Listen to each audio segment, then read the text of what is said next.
Hello बच्चों, let's read the question.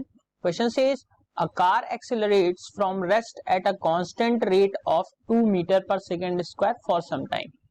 Then it retards at a constant rate of 4 meter per second square and comes to rest.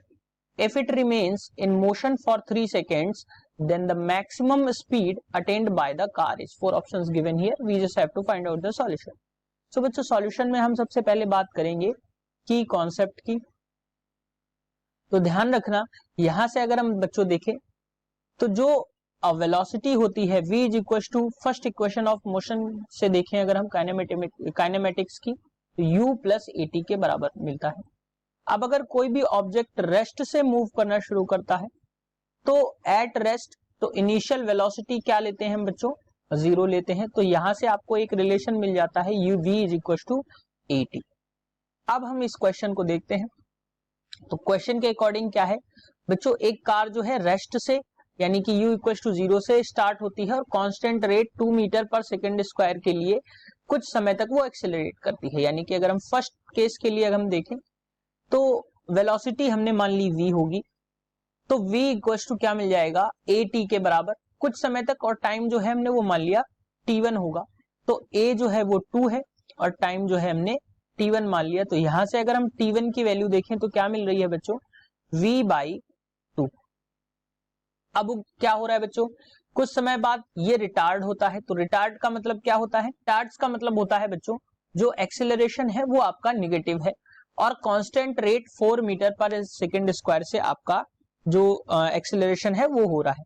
सो बच्चों यहां से अगर हम देखें तो T2 के लिए क्या हो जाएगा, दूसरे केस के लिए हम देखें तो v इज इक्वल टू क्या मिल जाएगा बच्चों, v जो मिलेगा वो अगेन आपका क्या मिल जाएगा, यहां से हम देखें तो वेलोसिटी जो होगी, अब जो होगी वेलोसिटी वो रेस्ट पे आ रहा है, यानी कि अब फाइनल वेलोसिटी हम 0 लेंगे और u जो होगा जो पहले अटेंड कर चुका है वेलोसिटी उसके बराबर होगा. ध्यान रखिएगा. तो यहां से अगर हम देखें तो v is equal to a t से अगर हम देखें तो यहां से आपको क्या मिल जाएगा, v जो मिल रहा है वो 0 मिल रहा है, u जो मिल रहा है वो v के बराबर है और प्लस a जो है ये माइनस में है 4 मीटर पर सेकेंड स्क्वायर के, और टाइम जो है ये हमने t2 माना है. तो यहां से अगर हम t2 की वैल्यू देखें तो क्या मिल जाएगी बच्चों, v बाई 4 के बराबर आपको मिल जाएगी t2 की वैल्यू. अब क्वेश्चन के अकॉर्डिंग बच्चों हम देखें तो क्वेश्चन में गिवन है, नेक्स्ट स्लाइड में इसको देखते हैं. क्वेश्चन में गिवन है कि t1 और t2 यानी कि टोटल टाइम अगर हम मिला दें तो वो 3 सेकेंड जो है चली है.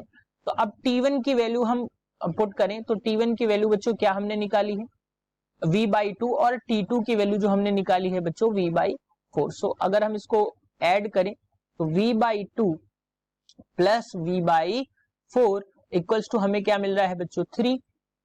बाई पुटिंग वैल्यूज, यहां पे मैं लिख देता हूं by putting values, by putting values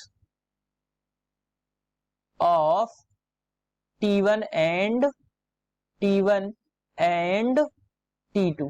तो हमें क्या मिल रहा है बच्चों, यहां से कुछ इस तरीके से इक्वेशन हमें मिल गई. अब जब हम इसको सॉल्व करेंगे तो ये क्या आ जाएगा, 2v plus v by 4 equals to 3. तो यहां से आ गया बच्चों 3v इक्वल्स टू 12. तो v इक्वल्स टू हमें क्या मिल गया 4, यानी कि 4 मीटर पर सेकेंड जो वेलोसिटी अटेन करेगा बच्चों वो क्या मिल जाएगी 4 मीटर पर सेकेंड. सो अगर हम ऑप्शंस की बात करें तो option 3 is the correct answer for this question, that is 4 metre per second. Hope you understood it well. Best of luck.